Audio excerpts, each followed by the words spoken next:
Welcome everybody to The World is a Mess, and I just want to steampunk it. I am your host, Steampunk Star Raisin. I'm here in North Hollywood, California. I'm here with my co-host, Daniel Bertison. He is in Bellwood, Ontario, Canada. And I'm here with Roxanne on speakerphone. She is in the LA area in California. Say hello, Roxanne. Hi. Hi. You weren't expecting that.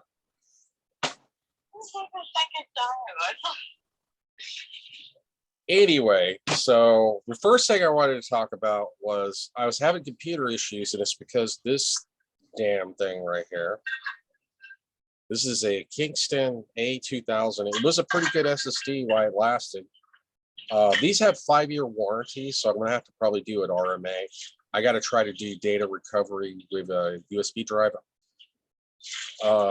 Ladies and gents, people of the internets, I definitely recommend, and I really am angry at myself because I was having problems with this Gigabyte motherboard, but I found out that it was just a screw that was shorting out the motherboard.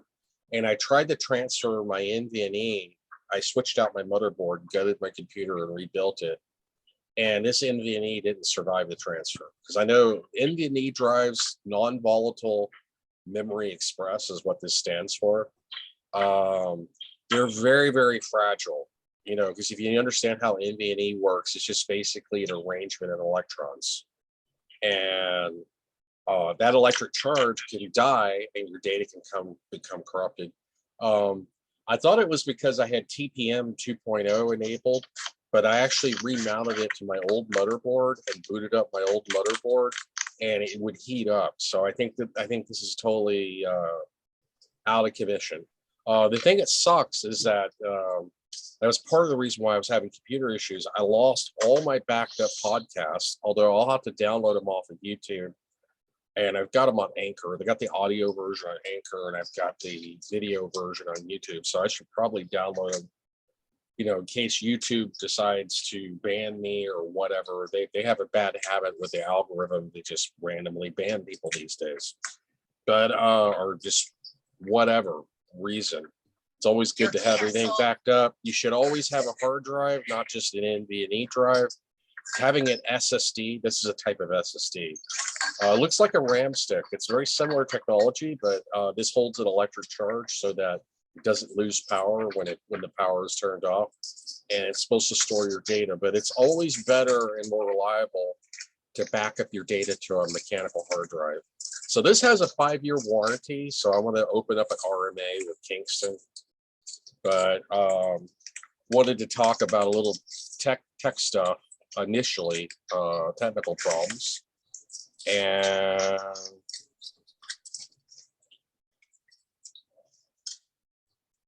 but yeah,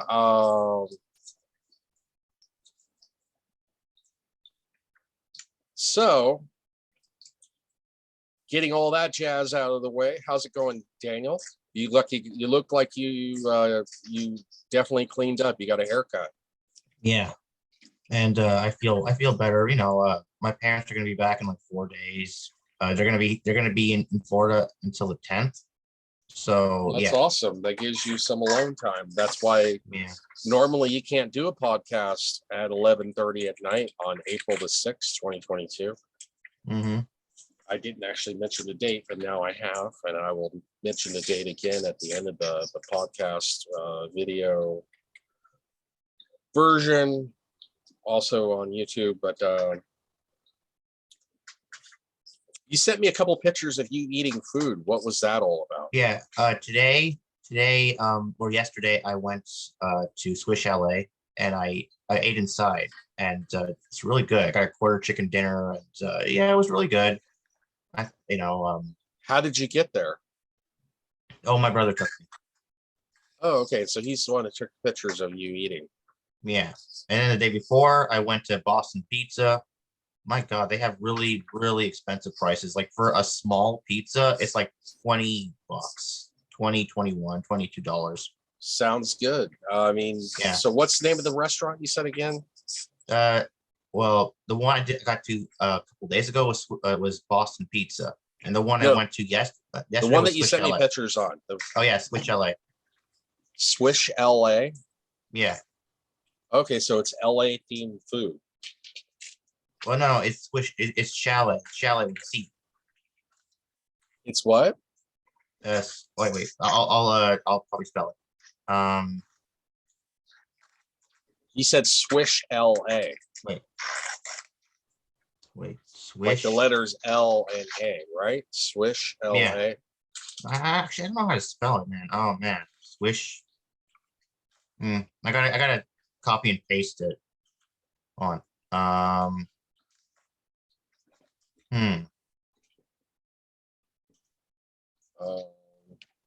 Oh yeah, here we go. Um.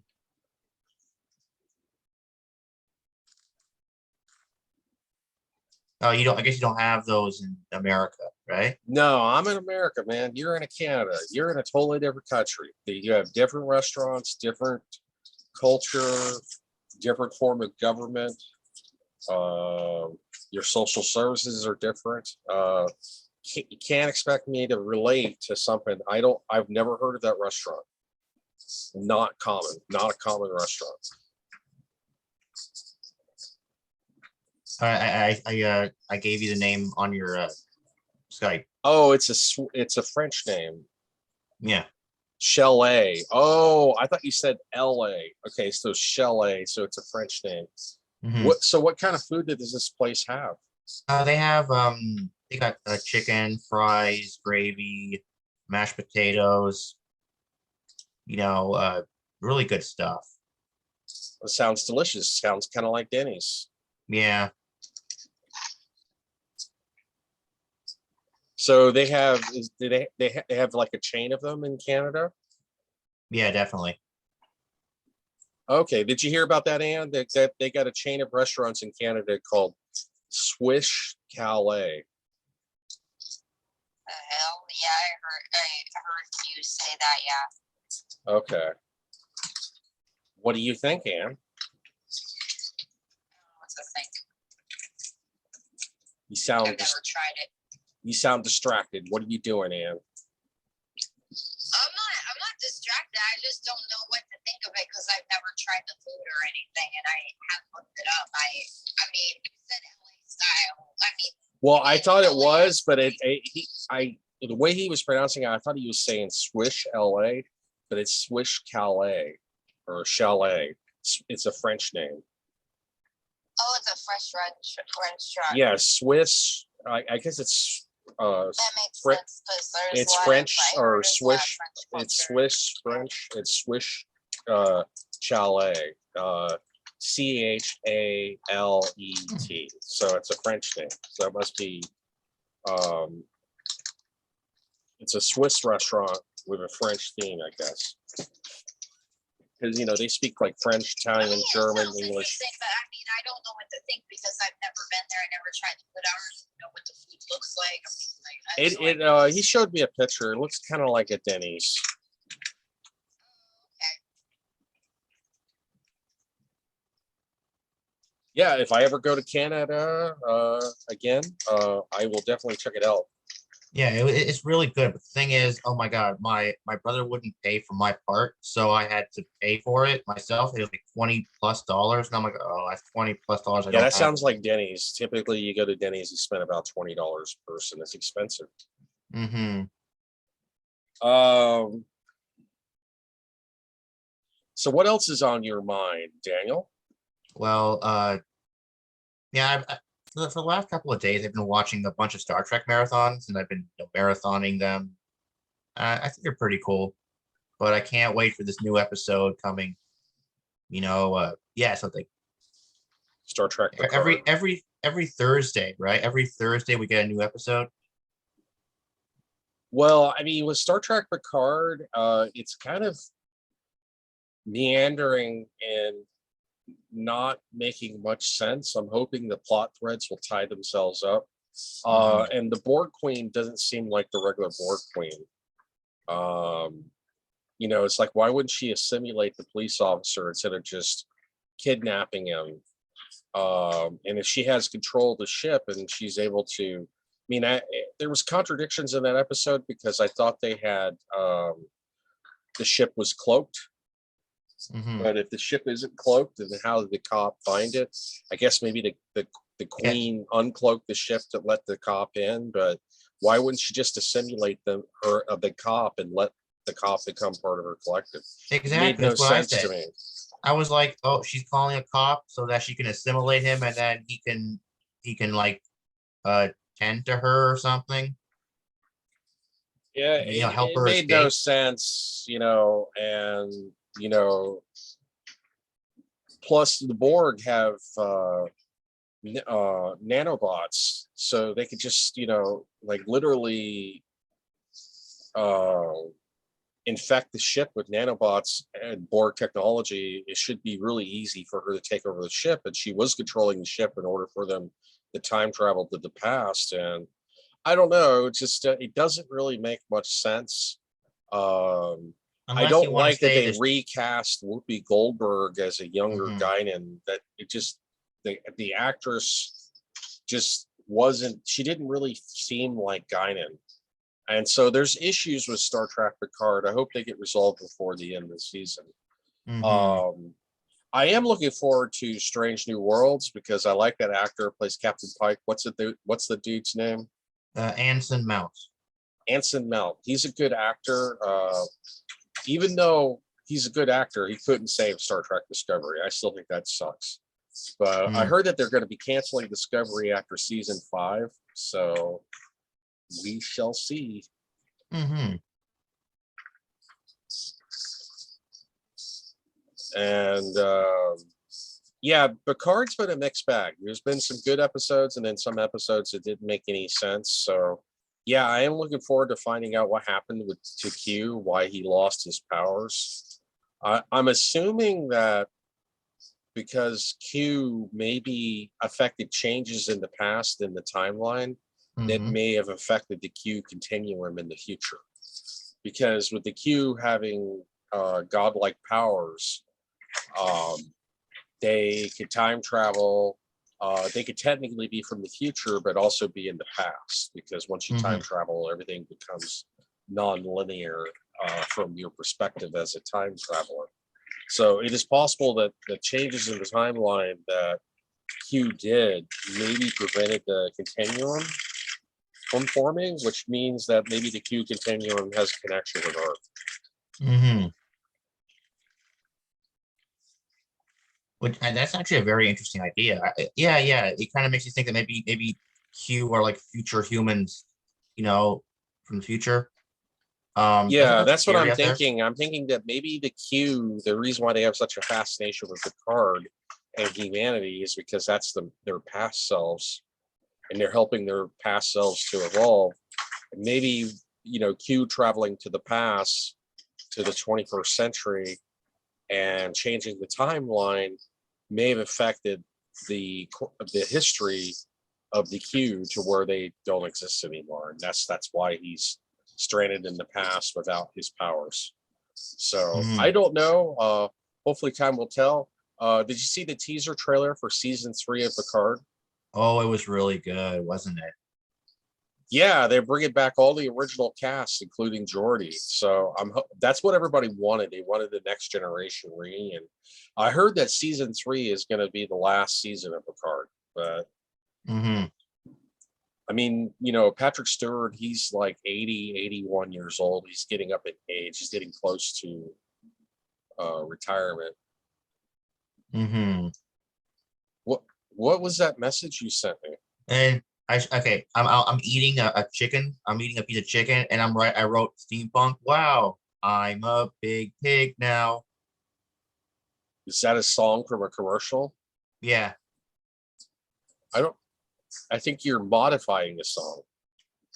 No, no. Okay, actually, the song is like from Pampers commercial. It says, "Mommy, wow, I'm a big kid now." Remember that commercial? Oh, so you did your own parody of that song instead of "I'm a big kid now, I'm a big pig now." Got Hmm. it, got it. Cute, Can I say cute. something about Star Trek? Yeah, what do you want to say about Star Trek, Anne? I am obsessed with the Commander Baylock puppet. She is. She has a whole fetish cosplay based around that Commander Baylock puppet head. And I also am obsessed with the roles that God, what's his name? Lurch, that Lurch guy. Yeah. I have no idea who you're That talking guy. about. Oh, he's in the original series. He plays Rook, and he also plays Commander Baylock puppet as well. Oh, okay. Why did I So the mask was modeled after him. Ted Cassidy? Yeah, I didn't know that the mask was modeled. Obsessed with Ted Cassidy. I didn't know the mask was modeled after Ted Cassidy. That's interesting. Yeah. Yeah, and I just Somebody else pointed it out too. It was just me. it's for such an obscure character, being that it was only in one episode and it was never referenced again. I'm surprised that he even had a Halloween mask for that. I looked out. I'm making him into a real. He's a real being now. He's like Pinocchio. He's a puppet. Pinocchio want to be a real boy now. So you just want to recreate Peter Steele, don't you? That's what it's about. That's what it's talking about. Just a poor groupie fangirl with nowhere to go. That's the problem. Well, that and I want to be a monster man. Well, and you're getting that cosplay, so you're going to use the Commander Baylock mask.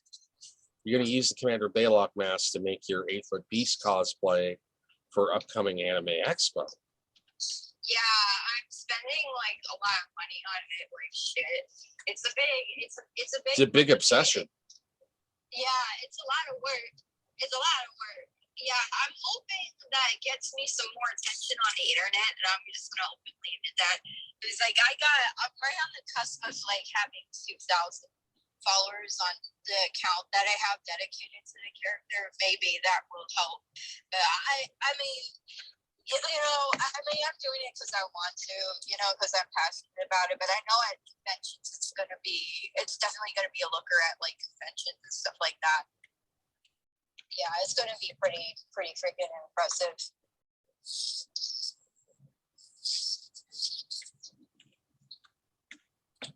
Well, cool. I'm happy for you. This seems like it's going to be very uncomfortable. Yeah, it is going to be an uncomfortable cost. That is true. Yes. Unfortunately, yes. It won't be unbearable though. I mean, my plan is like, I'm gonna carry a bag so I can easily take the mask off. And I'm gonna take breaks. Like all costume people need to take breaks. You ever seen like Teletubbies or Barney? It's kind of like the same thing. They need to take breaks. They're in this big sweaty costume. Like Big Bird needs to take a break. He's in this like big sweaty costume. It's not gonna be quite like that though. That's worse. Because they're dealing with a ton of fur too. You got like coats of fur. It's not like that heavy. Okay. Sounds freaky. That's all I can say. It is. Yeah, it is.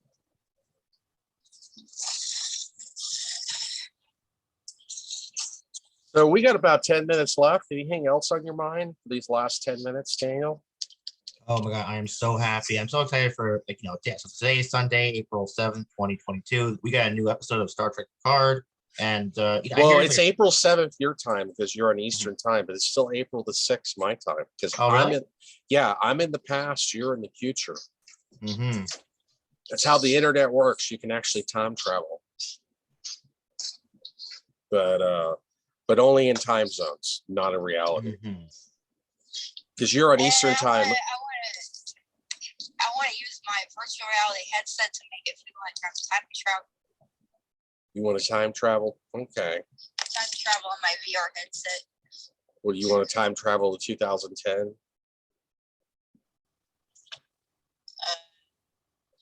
know about that. Well, that's before Peter Steele died. It was like the year that he died, though. It was like early 2000. So you would want to travel to like 2009 so you could meet him.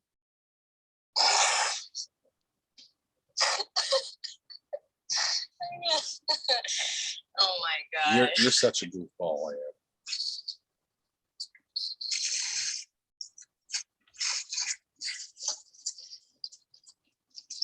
But well, let's see the news. Let's see, Bitcoin is at 43,453 30 cents. It's up about 0.66%, 0.66%. And then Ethereum is up 1.5%, $3,216.10. And then you got Dogecoin. Dogecoin is never really worth a whole lot for whatever reason. I think at one point it was worth like 70 cents, and then cryptocurrencies crash. Now it's at 14 cents. I guess we could talk about the latest news of the war in Ukraine. Have you been following the war in Ukraine, Daniel? Yeah, definitely. Like every day I see it on like CNN. I'm really surprised at how bad the Russian army has done, and apparently they've suffered 7,000 casualties, but that's included dead, wounded, and captured. And they've lost like 5 generals. That's really, really weird to me.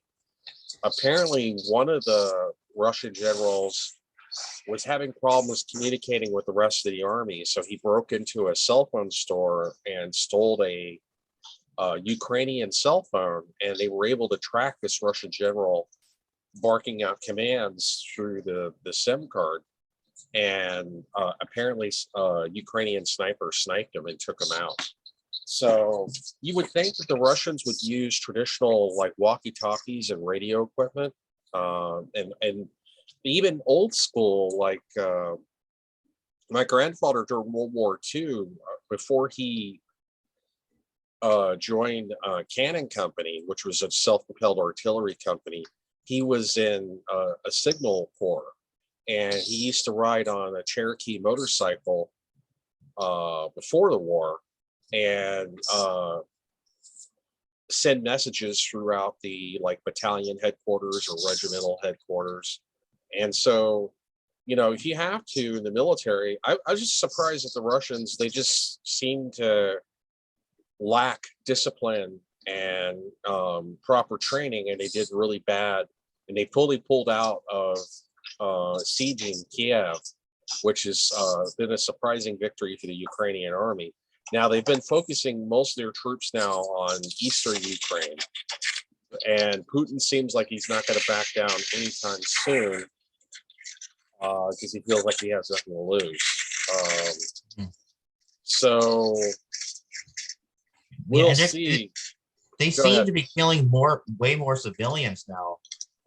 Yeah, they seem to be, you know, like it's like angry attacks because they've suffered heavy losses. So they're just now indiscriminately killing civilians. That was pretty horrifying and shocking too. I still say that both sides are bad. Both sides have dictators. Like the president of Ukraine is a dictator because he banned other political parties. He accused them of being pro-Russian, but it's just a way of him consolidating power. And I saw the interview where he was interviewed. The president of Ukraine was interviewed by Fox News, and he admitted to equipping and arming the Azov battalion. And they said, well, aren't they neo-Nazis? And the president of Ukraine, he was like on a Skype video, told the reporter on Fox, he was like, well, they are what they are, but it's okay because they joined the regular army. But I don't think that's okay. But and also Azov, who was a Nazi collaborator during World War II, has been named as a national hero, and it's illegal in Ukraine to talk bad about Azov. And so I don't really view the Ukrainian government in a positive light, since they're arming and equipping neo-Nazis and they're okay with it. It doesn't matter if the president is Jewish, if he's allying with neo-Nazis. But I would say both sides are bad. I think what Russia is doing is bad. I think what Ukraine is doing with the Azov battalion is bad. I think what Ukraine is doing is anti-democratic and authoritarian. So you know, there's really no good guys in this conflict. The only real good people and victims are the civilians. So, All right. and the Azov battalion is not the only neo-Nazi battalion. They've got another, I'll have to look it up again. Maybe I'll mention it on the next podcast. There's more than one neo-Nazi battalion. They act like there's just one. No, there's several neo-Nazi battalions in the Ukrainian army. They used to be an independent militia, but they've now been formally joined with Ukrainian army. And the president of Ukraine in his Fox News interview even admitted that the Azov battalion had committed crimes. So he's like, well, we convicted the people that were involved with those crimes. And he was like looking away from the camera and he didn't make eye contact. And so you can tell that he knew that the president of Ukraine knew that he was involved with some bad people and he's making excuses for him. And so, like I said, there's no good guys in this war. Most wars, there's usually very few good guys. But yeah, in this case, I would say there's no good guys in this war. And it's basically dictator versus dictator. But because Putin's a dictator, and I would say because of the banning of other political parties, the president of Ukraine, Zelensky, I think, am I pronouncing his name correctly? I think so. Yeah, Zelensky. Yeah, Zelensky banning other political parties that weren't his own party. That's very fascist, very authoritarian move. And passing laws making it illegal to speak Russian. They did this before the war. And then passing laws making it illegal to speak bad of the Azov battalion, and Azov, the name of the guy that the battalion is named after, is pretty bad too, because that's repression of freedom of speech. I would also argue that the Ukrainian military drafting civilians between the age of 18 to 60 and not allowing them to leave the country could be argued as a war crime, because you're not properly equipping or training these civilians. You're forcing them to fight, and then it makes it hard for the Russians to even know what's a civilian and what's a soldier, because you now have drafted everybody as civilians. But again, I don't like Putin. I don't like what Putin's doing. I'm not making excuses for Putin. I'm just saying both sides have issues. That's all I'm saying. Yeah, I'm just trying to think of the nuance of the argument. We got about 1 minute left. Let's wrap up. I'm hearing that a lot of Ukrainian civilians are killing a lot of Russian generals. Well, they have. I heard there's been like 5 generals that have been killed, and I gave you the example of one. There was a lieutenant general who was being tracked for using a stolen Ukrainian cell phone, and there was a sniper that was able to snipe him out because they were able to triangulate his position.